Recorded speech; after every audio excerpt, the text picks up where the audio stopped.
Hey everyone, the Game Eater here. This story of the railway series we are reading is called Thomas in Trouble. There is a line to the quarry at the end of Thomas's branch. He goes for some distance along the road. Thomas was always very careful here in case anyone was coming. Peep, peep, peep, he whistled. Then the people got out of the way and he puffed slowly along with his trucks rumbling behind him.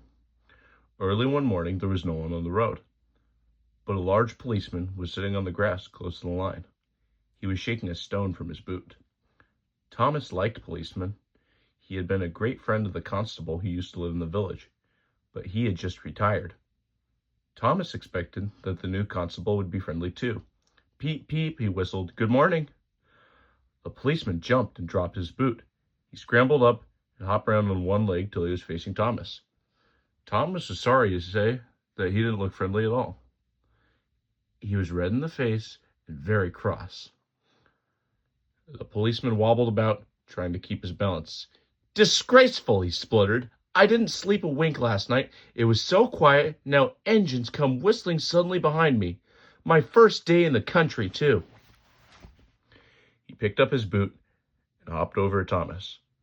I'm sorry, sir, said Thomas. I only said good morning. The policeman grunted, and leaning against Thomas's buffer, he put his boots on. He drew himself up and pointed to Thomas. Where's your cow catcher? He asked accusingly. But I don't catch cows, sir. Don't be funny, snapped the policeman. He looked at Thomas's wheels. No side plates either. And he wrote in his notebook, engines going on public roads must have their wheels covered and a cow catcher in front. You haven't, so you're dangerous to the public. Rubbish, said his driver. We've been along here hundreds of times, never had an accident. That makes it worse, the policeman answered. He wrote regular lawbreaker in his book. Thomas puffed sadly away. The fat controller was having breakfast. He was eating toast and marmalade. He had the newspaper open in front of him, and his wife had just given him some more coffee. The butler knocked and came in. Excuse me, sir, you're wanted on the telephone. Bother that telephone, said the fat controller. I'm sorry, my dear, he said a few minutes later. Thomas is in trouble with the police, and I must go at once.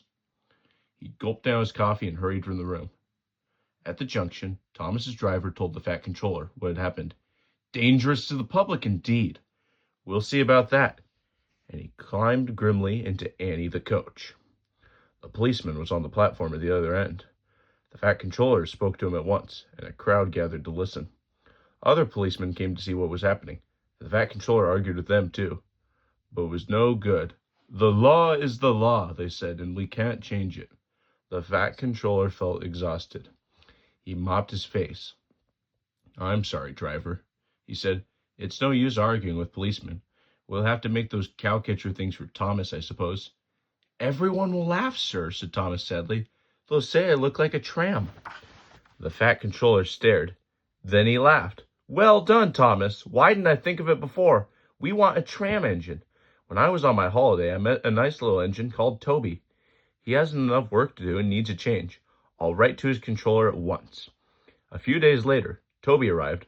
That's a good engine, said the fat controller. I see you brought Henrietta. You don't mind, do you, sir? Asked Toby anxiously. The station master wanted to use her as a hen house, and that would never do. No, indeed, said the fat controller gravely. We couldn't allow that. Toby made the trucks behave even better than Thomas did. First, Thomas was jealous, but he was so pleased when Toby rang his bell and made that policeman jump that they have been firm friends ever since. Thanks for watching this video, and I will see you for the next story. Goodbye.